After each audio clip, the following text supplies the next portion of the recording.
stay in a pen. We're not going to be able to let him free.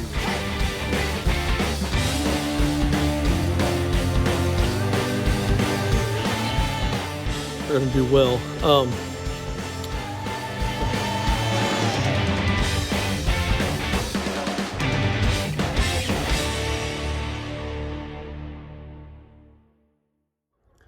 Hey guys, this is Ty with Barking Squirrel Homestead. Hey, I know it's been a hot minute since we've come out with any videos, but want to kind of catch you guys up. Hey, check out that frisbee stuck up there. I'm going to get that down. Anyways, I just noticed that. Sorry, squirrel moment. But want to update you guys on what's going on. I'll turn this around a little bit. You guys can look. We've got some chickens finally. You guys may have seen that picture come out on our Instagram page or Facebook page, but we put this tarp up. We've got a drop cord there running and another one across here running. For the rabbits and for there, that way we can get some heat lamps, and I'll probably get a close-up for that. Ran a heat lamp down in there for the chickens and a heat lamp up between the rabbit cages. They're both good till well into the negative temperatures. They do fine with that, but we wanted to give them a little bit extra. They've got plenty of straw and stuff. We're actually going to be, one thing you guys will get to watch today, we're actually going to be putting down more straw in their pens and stuff. And then the big project, what we're doing today, is over here in this corner, we're going to clean that mess up. We're going to turn that frame around over here on this side. And then in that corner, we're going to move our dog pen. There's Doc over there in his dog pen. We're going to take that pen and put it over here, and then we've got a second pin we're going to add to it, which will actually triple the distance of his pen, which gives him a larger area to run in. We've tried to let him out into the regular yard, but we just can't trust him. He ends up getting in over here and tries to dig underneath. You can probably see right down there where those logs are at. He's been digging underneath there trying to get to those chickens. We finally got him to leave the rabbits alone, but he just will not leave these chickens alone. So he's going to have to stay in a pen. We're not going to be able to let him free roam. Now, when the temperatures got real low, he's a black lab. He was bred with a double coat. He's bred with a fur that's almost like a seal. It wicks water. Specifically the region where they are bred, black labs were bred for a region that never gets above 62 degrees. Average is in the low 30s, and they are designed by God and bred by man to specifically swim in icy waters for long periods of time to get fishing ropes and lines and things. So because of that, they're very, very well adapted to cold temperatures. However, just so we don't have anybody out there trying to, turn us in for neglect or anything like that. That dog was in our house, and I've got friends that will attest to it. They've been here and watched it. He stayed in our house at night. We would let him out a little bit during the day, but he stayed in the house at night, so he was plenty warm when we got into the, the negative 20 wind chills and whatnot. So we take care of our animals, okay? He is well fed, well watered, got plenty of fat on him, and he comes in when it gets super cold. But he is good outside into the low temperatures, okay, even below 10. He's safe, he's good. It's the way he's designed. But chickens and rabbits, same way. They're good to well into the negatives. We just give them a little extra straw and for bedding, and we put the heat lamps out. So they're doing just fine. In fact, they did so well that they were producing eggs. Never skipped a beat. The cold didn't tame that down or anything like that. We continue to get 4 to 5 eggs a day on average. We get a couple of days where we get maybe 1 or 2 eggs, but we get eggs every single day off these chickens. They're doing fantastic, even though they're a little older in their cycle, egg laying cycle, but they're doing really, really, really well. And so we're happy with them and grateful to have them. But anyways, enough said. We're going to get into the project.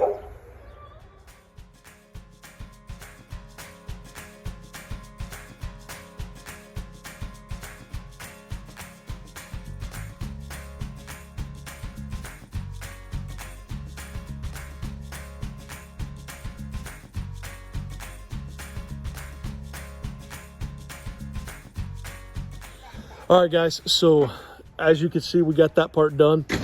We just kind of cleared that area out. We're going to put the dog pen in there, and then we're going to put a secondary dog pen next to it, which once we put all the panels together, it'll actually give him about 3 times the distance he's had now, space area to move around. It's going to give him 30 to 36 feet of pen that's like 10 to 12 feet wide, so plenty of room for him. But we're also going to put a different house in there that we were using as a shed for our goat. We'll face it to where the back of it's facing the north, so the open side is facing the south, less chance of north wind and rain and stuff. But that said, it's not going to go in today because that thing weighs about 800 pounds. I'm going to have to get some friends of mine over here to help us get that moved, because there's no way Memory and Sarah are going to be able to do that. In the meantime, the pen that we got to expand is older and used. We got it from a friend of ours from church, but it doesn't have any brackets or bolts or anything, so I'm gonna have to go get some industrial strength zip ties. We used those with the goat and it worked perfect. They sat there for over a year and they weren't even weakened at all. Like, the sun had no effect on them. They were really strong still. So we're actually I'm gonna run up and get that. You guys are gonna watch Memory and Sarah as they take apart the current dog pen that Doc has been in for the last couple of years. So you guys will take a look at that, watch that in a time lapse while I go and get some industrial strength zip ties, and then when I get back, we'll start putting these pins together.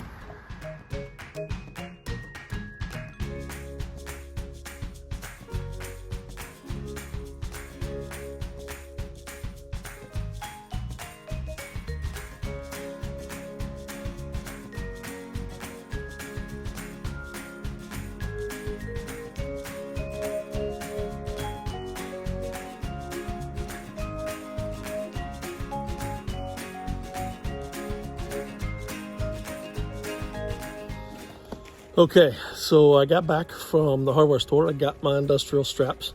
These things are beefy. They're gonna do well.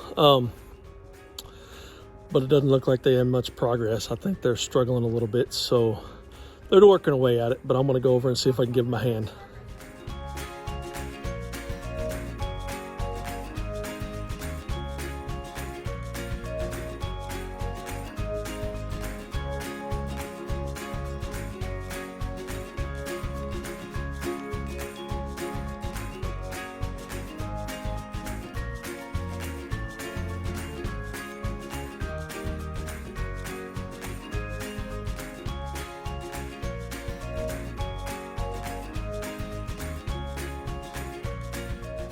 All right, so as you can see, that was quite the undertaking. That just in the year that pen's been sitting there.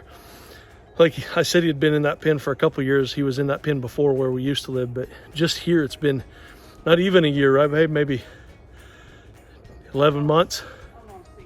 Almost a year, not quite. But it had, with him packing it down, us putting straw in there and him packing it down and it getting muddy, the grass growing up around it, and of course us not weed eating too good around it. And then there's a whole bunch of vines of some kind that had grown up. They never leafed out or anything, but some kind of vines grew up around it and tied it to the privacy fence. And so it's something that's encroaching from the neighbor's side. We've got roots now taking root on our side. So anyways, we got it all busted out. We are about to start putting it all together. We're just kind of figuring out which panels are going to set where. Sorry about the noise, there's a concrete truck going by. But we're just sorting out the panels and getting ready to start tying them all together. So.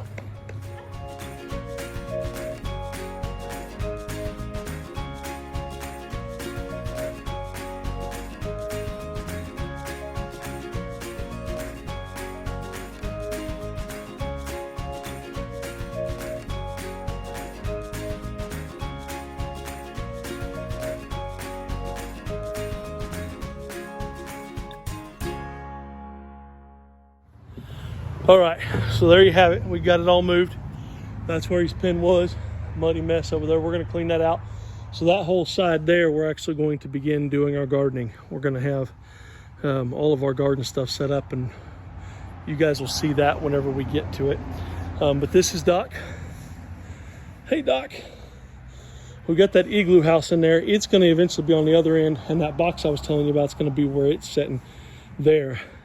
We got a feed dish down there by that gate, and then we'll get his bucket in there for water. So he'll have plenty of water.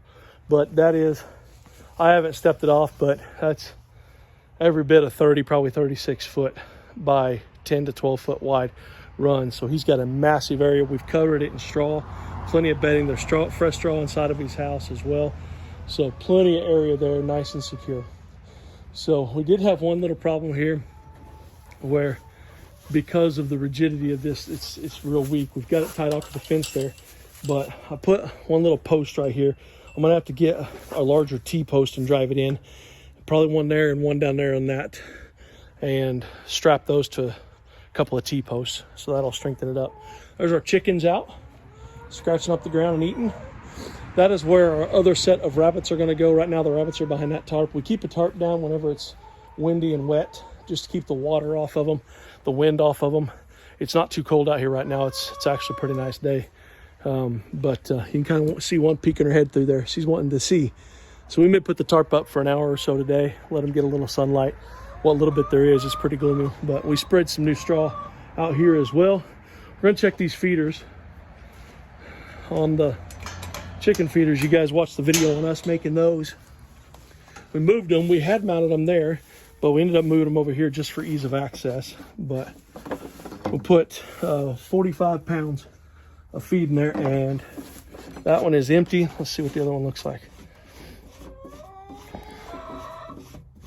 Let me see, get this off of here. And that one's about empty. So they're ready for feed. But we put about 40 to 45 pounds in there. It's a 50-pound bag, and there was some left in the bottom of it.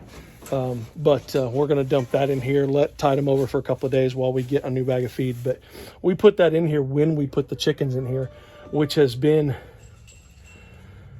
3 weeks. It's been about 3 weeks since we got the chickens. Yeah, it's about 3 weeks since we got the chickens. So like just leaving that in there and letting them eat the feed out of there, it's worked. It's kept dry there. That was the other problem with it over here. The rain was kind of getting into the bottom, so over here it stays dry. We've got just a tub down there that we keep water in for them.